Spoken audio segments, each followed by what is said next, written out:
Hi అండి. అందరికీ నమస్కారం. Welcome to my channel. ఈ వీడియోలో ముగిసిన ఏపీ క్యాబినెట్ భేటీ, ఉద్యోగ పెన్షనర్లకు తీసుకున్న కీలక నిర్ణయాలు ఇవి అని అయితే అప్డేట్ రావడం జరిగింది. సో, దీనికి సంబంధించిన పూర్తి తాజా సమాచారాన్ని వీడియోలో తెలుసుకుందాము. వీడియో అయితే ఎక్కడే గాని స్కిప్ చేయకుండా ఎండ్ వరకు చూసేయండి. అప్పుడు ఇన్ఫర్మేషన్ పూర్తిగా అర్థమవుతుంది. అలాగే వీడియో చూస్తున్న ప్రతి ఒక్కరు వీడియోకి లైక్ చేయండి ఫ్రెండ్స్. ఈ వీడియోని తోటి ఉద్యోగ పెన్షనర్ మిత్రులతో అయితే షేర్ చేయండి.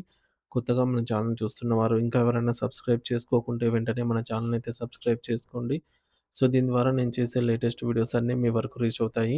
ఇక ఆలస్యం చేయకుండా వివరాల్లోకైతే వెళ్ళిపోదాము. ఫ్రెండ్స్, ఇక విషయానికొచ్చినట్లయితే నిన్నటి ఉదయం ఆంధ్రప్రదేశ్ రాష్ట్ర ముఖ్యమంత్రి గారి అధ్యక్షతన రాష్ట్ర మంత్రివర్గ సమావేశం అత్యంత కీలకమైన వాతావరణంలో జరిగింది. ఈ సమావేశంలో రాష్ట్ర అభివృద్ధికి సంబంధించి పలు కీలక ప్రాజెక్టులు, భూ కేటాయింపులు మరియు కొత్త సంక్షేమ పథకాలపై మంత్రిమండలి సుదీర్ఘంగా చర్చించి ఆమోదముద్ర వేసింది.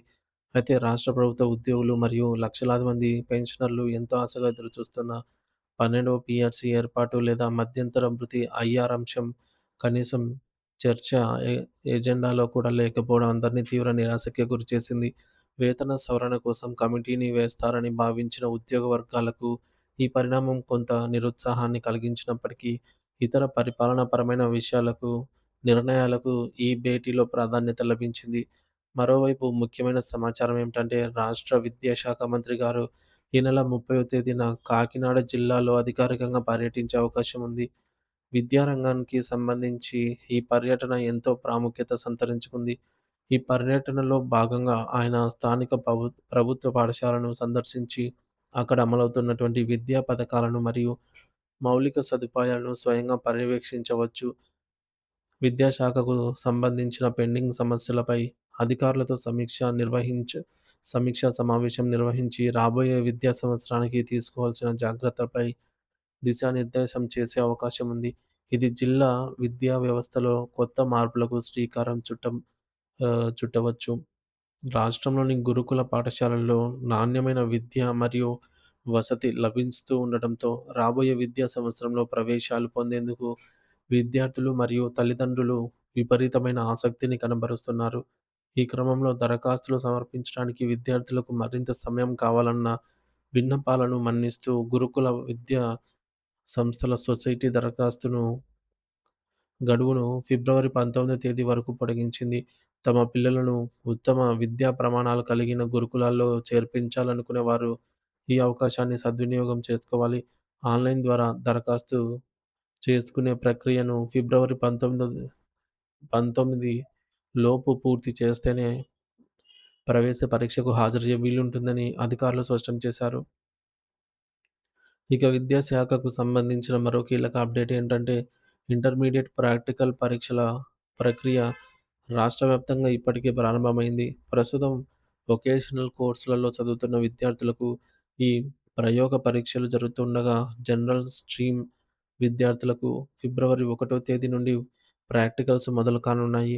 ఇంటర్మీడియేట్ ఫైనల్ మార్కులలో ప్రాక్టికల్స్ పాత్ర అత్యంత కీలకం కాబట్టి, విద్యార్థులు ఈ పరీక్షలను సీరియస్‌గా తీసుకోవాలని బోర్డు సూచించింది. పరీక్షల నిర్వహణలో ఎటువంటి అక్రమాలు జరగకుండా సీసీ కెమెరాల నిఘాలో మరియు పారదర్శకమైన పద్ధతిలో అన్ని ఏర్పాట్లు పూర్తి చేసినట్లు ఇంటర్ బోర్డ్ అధికారులు వెల్లడించారు. మారుతున్న కాలానికి అనుగుణంగా సాంకేతిక పరిజ్ఞానాన్ని పెంపొందించుకోవడానికి రిలయన్స్ జియో సంస్థ ఒక అద్భుతమైన అవకాశాన్ని కల్పిస్తోంది. ప్రస్తుతం ప్రపంచవ్యాప్తంగా సంచలనం సృష్టిస్తున్నటువంటి ఆర్టిఫిషియల్ ఇంటెలిజెంట్ ఏఐ లేదా కృత్రిమ మేధస్సుపై ఉచితంగా శిక్షణ పొందే వెసులుబాటును జియో కల్పిస్తోంది.